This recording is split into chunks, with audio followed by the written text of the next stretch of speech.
बिस्मिल्लाहिर्रहमानिर्रहीम। अल्लाह का लाख लाख शुक्र है कि ज़िंदगी में कोई ऐसी गलती सरजद नहीं हुई जिसका मुझे कभी पछतावा हो। माँ सिवाय एक के और उसकी निशानियाँ मैंने महफूज रखी है।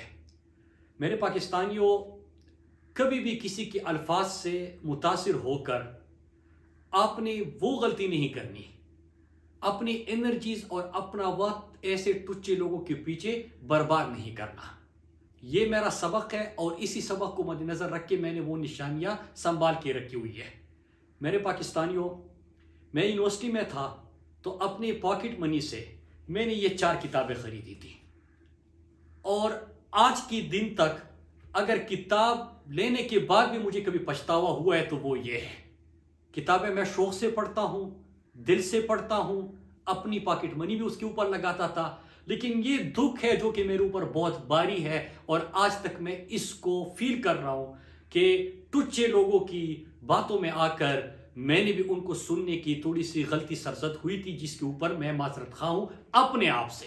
फिर उसके बाद मैं आ जाता हूं कि जिनका मयारी सहाफत ही ऐसा हो कि रिटायर अफसरान के चाय में डबोए हुए रस या पापे गिनना, जिनकी सहाफत हो या उनका मयार हो या उनकी वजह शोहरत हो, तो ऐसे लोगों को जवाब देना मैं अपनी तौहीन समझता हूं।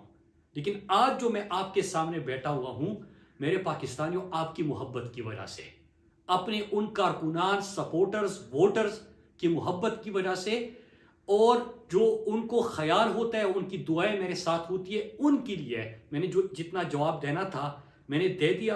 समझने वाले समझ गए, बाकी ऐसे टुच्चे लोगों के ऊपर, और इससे मुहज्जब लफ्ज़ मुझे नहीं आ रहा। मैं आपको ये बताऊं, मैं इसलिए आपको बताऊं कि मैंने कभी किसी को गाली नहीं दी। मैं बात करता हूं दलील से। हाँ, एग्रेसिव हो सकता हूं, मेरे अंदाज से किसी को इख्तिलाफ हो सकता है, लेकिन मैं गाली नहीं देता। लेकिन इससे मुहज्जब लफ्ज़ इस शख्स के लिए मुझे मेरे पास नहीं था, लिहाजा मैंने इतना जवाब देना था। आप समझ गए होंगे। अब मैं आता हूं मेन पॉइंट पे। देखिए मेरे पाकिस्तानियों, आपको याद होगा कि जब ये रिजीम चेंज ऑपरेशन हुआ तो मैंने आपको पहले से बता दिया, मैं कोई पेशन गोई नहीं कर रहा था, मैं कोई हालात आपके सामने प्रिडिक्ट नहीं कर रहा था, लेकिन जो कमिटमेंट्स हुई थी, जिस तरह रिजीम चेंज ऑपरेशन डिजाइन हुआ था, और फिर मैंने आपको कहा था कि पाकिस्तान में एक दफा फिर किसी की जंग लाई जा रही है, पाकिस्तानियों को ईंधन बनाया जाएगा। गिलगित बल्तिस्तान का मैंने नाम लिया था जो कि सीपेक का दरवाजा है। मैंने बलूचिस्तान और गवादर का नाम आपके सामने लिया था। मैंने जमशुद दाजला और खैबर पुख्तनख्वा की मिसाल दी थी, और आपने देखा भी कि पाकिस्तान में अमन व अमान की सूरत हाल किस तरह बिगड़ी। फिर पाकिस्तान की मईशत का हमने कहा था कि किस तरह पाकिस्तान अल्लाह ना करे दिवालिया होने की तरफ जाएगा। ये भी आपके सामने मैंने बात की थी। लेकिन आज मैं आपके सामने उसके ऊपर बात नहीं करूंगा। मैं कल इंशाअल्लाह आपके सामने एक दफा फिर वो सिलसिला शुरू करूंगा कि रिजीम चेंज ऑपरेशन में क्या कमिटमेंट्स हुई, उसके पाकिस्तान के ऊपर क्या असरात होंगे, हमारे अमन व अमान और हमारे लोगों को किस तरह ईंधन बनाने की तरफ हम बढ़ रहे हैं या ये बढ़ रहे हैं।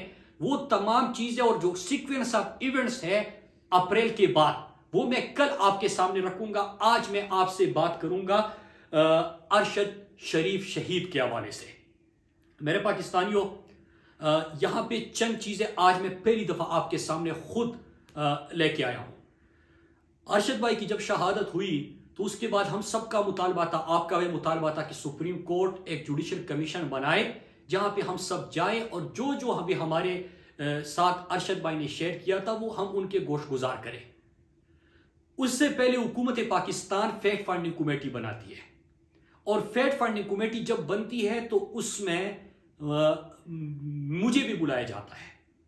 फैक्ट फाइंडिंग कमेटी के सामने मैंने 2 दफा तहरीरी बयान, स्टेटमेंट या उनसे फैक्ट फाइंडिंग की डायरेक्शन को ठीक करने के लिए, कातिलों को पहुंचने तक के पहुंच सके उधर, उसके लिए मैंने 10 से 15 सवाल उनको बताए थे, अगर आपको याद हो, जिसमें FIRs, जाली FIR किसने दर्ज किए, किसके कहने पे दर्ज हुए, कंप्लेनेंट्स कौन थे, कौन धमकियां देने गया था अरशद भाई को के घर, किसने अरशद भाई को बुला के उनको लाइन चेंज करने का कहा था, किसने FIA, जब अरशद भाई दुबई जा रहे थे तो FIA के जो इमिग्रेशन काउंटर होता है वहां से अरशद भाई की तस्वीर लीक कर दी।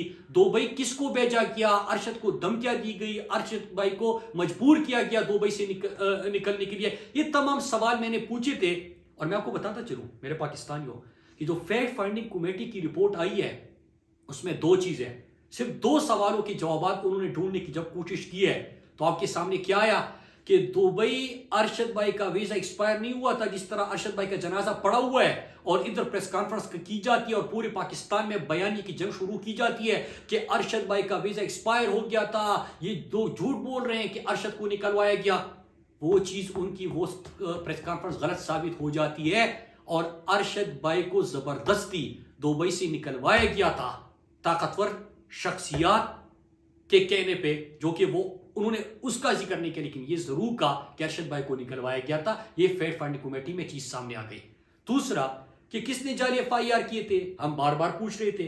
एक मेमन गोट तो थाने का SHO, एक FIR का सिर्फ, जब उनको बुलाया गया तो उन्होंने कहा कि फला इदारे के ऑफिसर्स हमें बुलाया था, वो बैठे हुए थे, उन्होंने हमें कहा था FIR दर्ज करने के लिए, तो वो चीज भी एक्सपोज हो गई। तो अभी उस वक्त मैंने जो सवाल दिए थे उसी के ऊपर जो भी जवाब ढूंढने की कोशिश की गई है वो आप कातिलों तक या धमकियां देने वालों तक, उन तक आप पहुंच चुके या आगे बढ़ चुके।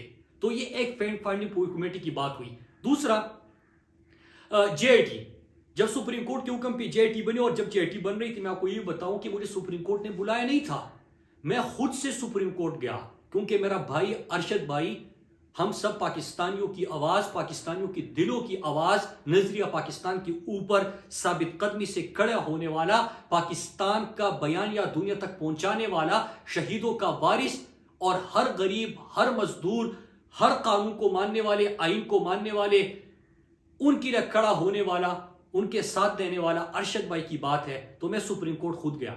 वहां पे जब JIT बनाई गई तो JIT ने मुझे बुलाया और मैं आपको यह बताता चलूं कि यहां पे बात होती है कि मुराद सईद को बुलाया तो मुराद सईद नहीं गया।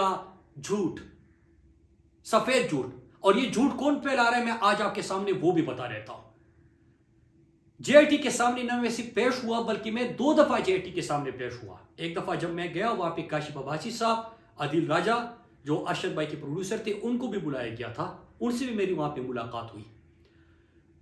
JIT के सामने जब मैं दूसरी दफा पेश हुआ तो मैंने तहरीरी जो भी अरशद भाई ने मुझे खदशात या अरशद भाई ने अपने खतरात उसका जिक्र किया था, वो मैंने अपने तहरीरी बयान में वो दर्ज कर दिए हैं उसी तरह जिस तरह अरशद भाई ने मुझे बताया था, और हर सफ़े के ऊपर मेरा दस्तखत भी मौजूद है। लेकिन एडिशनली मैं आपको ये भी बता दूं कि न सिर्फ मैंने वो सब कुछ लिख के तहरीर करके दस्तखत करके दे दिया है जो अरशद भाई ने खतरात या खदशात का इजहार किया था, बल्कि मैंने साथ में कुछ सवाल उसी तरह पूछे जिस तरह मैंने फैक्ट फाइंडिंग कमेटी के सामने रखे थे कि अगर आप कातिलों तक पहुंचना चाहते तो आप बेसिक्स इन चीजों के ऊपर काम करें। सिर्फ 2 सवालों के ऊपर काम हुआ और आपके सामने कितने हकायक सामने आ गई। इसी तरह मैंने JIT के सामने भी रखे हैं। अब सवाल यह होता है कि जब ये तमाम चीजें मैं कर रहा हूं तो मैं इसका जिक्र क्यों नहीं कर रहा। ये जो रोज कहते हैं कि मुराद सईद को बुलाया, मुराद सईद पता नहीं क्या, अब मैं आपको जवाब दूं, मैं मीडिया नहीं कर रहा। अरशद भाई मेरे लिए पॉलिटिक्स नहीं है, अरशद मेरे लिए बयानी की कोई जंग नहीं है। अरशद के साथ मेरा ताल्लुक, मेरी दोस्ती, मेरा रिश्ता बहुत बढ़कर है। वो मेरे घर का फर्द था, मेरे लिए उनसे बढ़कर था। मैं इतना बेहिस नहीं हूं कि जनाजा पड़ा हुआ है और यहां पे बेहिस लोग प्रेस कॉन्फ्रेंस करे उसके ऊपर। वो बंदा उसके दोस्त बनने की कोशिश करे, टीवी पे आए, जिसके साथ अरशद भाई ने कभी बात नहीं की होगी। अरशद तो इज्जत सबको देता था जो भी उसके पास आता था, लेकिन अरशद बिलीव नहीं करता था। फिर इसके साथ मैं एक और चीज भी आपको बताऊं कि मैंने जो कुछ भी था वो वहां पे अपने बयान में दर्ज कर दिया जो अरशद भाई ने बता दिया था। और इसके बाद 2-3 चीजें मैं आखिर में कुछ सवाल छोड़ के जा रहा हूं, वो ये कि जो लोग ये बयानिया बना रहे हैं, हम सबको पता है, मुझे तो खास तौर पे पता है, जिनको खौफ है कि जो 2 सवाल मैंने फैक्ट फाइंडिंग कमेटी को 10-15 सवाल दिए थे, 2 के जवाब उन्होंने ढूंढ लिए, कौन उससे एक्सपोज हो गया। तो जो एक्सपोज हो गया ना, तो उसको खौफ है, तो जिसको खौफ है तो वो ये प्रोपेगेंडे कर रहा है। फिर दूसरी बात ये कि अभी मैंने JIT के सामने तहरीरी बयान दिया है, उसमें मैंने वो कुछ लिखा है जो अरशद भाई ने बताया था, और अरशद भाई ने जिस तरह बताया मैंने उसी तरह दर्ज कर दिया। तो क्या आपको उसी का खौफ है कि उसके बाद JIT में क्या होगा या सुप्रीम कोर्ट में क्या होगा? इन चीजों का खौफ है, इसलिए आप ये बयानिए की और इस तरह प्रोपेगेंडे करने की कोशिश शुरू कर देते हैं। और एक आखिर में मैं एक सवाल छोड़ के जा रहा हूं, अपने जो पाकिस्तान के हमारे इदारे हैं जिनका नाम लेके ऐसे टुच्चे लोग रोजाना उनके तर्जुमान बन के कहते हैं कि हमें इदारे ने बताया कि मुराद सईद जब वजीर था तो ये सस्ती सड़कों का जिक्र करता था कि हमने सड़कें सस्ती बनाई, माजी में महंगी बनती थी तो फला मुल्क नाराज होता था या फला बंदा नाराज होता था या इदारा इससे नाराज होता था, और इस तरह की लंबी कहानियां वो गाड़ लेते हैं। तो मैं सवाल आज पूछ रहा हूं कि क्या ये आपके तर्जुमान है? आपने इनको ये कहानियां बता के बुला के अपने तर्जुमानी का टास्क दिया हुआ है? और ऐसे एक बंदा नहीं है, जो लोग आपसे मिलते हैं, जो चाय में रस डबो डबो के वो आपके गिनते रहते हैं, तो वही लोग आके फिर ये बातें शुरू कर देते हैं। तो आप वजाहत करें कि क्या ये आपके कहने पे हो रहा है? अगर आपके कहने पे हो रहा है तो कल बैठ के मैं इसकी तफसीली जवाब आपको दे दूंगा। और या एक और काम करें, अगर आपकी जबानी है तो आप खुल के सामने आ जाए, आप बात कर ले, फिर मैं आपको जवाब देता हूं। तो मेरे पाकिस्तानियों में एक चीज बताऊं कि अरशद भाई के हवाले से मैं जेआईटी में भी, सुप्रीम कोर्ट में भी, और मैं ये अज़म करता हूं, मेरा बिलीफ है कि मैं सुप्रीम कोर्ट में, मुझे कभी नहीं बुलाया गया, मैं खुद जा रहा हूं और मैं सुप्रीम कोर्ट हर दिन जाऊंगा। जब भी अरशद भाई का केस होगा, जो भी दरवाजा खटखटाना हुआ मैं वो खटखटाऊंगा। जिसको भी इन चीजों से खौफ है और ये इधर उधर की बातें कर रहे हैं और तवज्जो हटाने की कोशिश कर रहे हैं, उनको नाकामी होगी। मैं आखिर दम तक लेके जाऊंगा। जिसने अरशद भाई, मेरा ईमान है, मैं रोज कहता हूं कि जिसने अरशद भाई के ऊपर जमीन तंग कर दी थी, अल्लाह की जमीन तंग कर दी थी, अल्लाह की जमीन पे उसको जगह नहीं मिलेगी, वो इबरत का निशान बनेंगे। जिसने अरशद भाई के लिए खून हक किया हुआ है, उनको अल्लाह इबरत का निशान बनाएगा और इंशाअल्लाह इंसाफ होगा। अरशद इनके गले पड़ेगा। अरशद आज भी जिंदा है, अरशद का नजरिया जिंदा है, अरशद के चाहने वाले जिंदा है, और हम ये मुकदमा लड़ते रहेंगे। और आखिर एक चीज और, ये जो स्वात फाटा मलाकड़ बलूचिस्तान में हो रहा है, मैं रोजाना की बुनियाद पर यह सिलसिला जारी करूंगा, आपसे बात करूंगा। और इसके अलावा मैं ये भी बताता चलूं कि जो ये जिनको ये खौफ है, तो मीडिया चैनल्स को भी बताता हूं, और इनके जो इस तरह टुच्चे आ जाते हैं सामने कि हिम्मत है ना तो मेरी तकरीर, मैं तो पिछले एक महीने में 25-30 तकरीरें कर चुका हूं, चलाओ ना। क्यों आप लोगों के की काम पे टांग जाती है? हिम्मत पैदा करे। खुद मैं, मुराद सईद खड़ा है, अपने लोगों के लिए खड़ा था, और मैंने अपने लोगों की जिस तरह नुमाइंदगी की है पाकिस्तान की तारीख में, उसकी मिसाल नहीं मिलती। कि आप लोग जो किसी और की जंग हमारे घरों तक लेके आ रहे थे, अल्लाह का शुक्र है कि मलाकड़ में आपको नाकामी हो गई। और मैं अपने मलाकड़ के लोगों को कहता हूं कि अपने आंख और कान दोनों खुले रखना, और बाकी जो इस चीज के हवाले से गुफ्तगू है मैं कल इंशाल्लाह आपके सामने रखूंगा। आप सबका बहुत शुक्रिया। पाकिस्तान जिंदाबाद।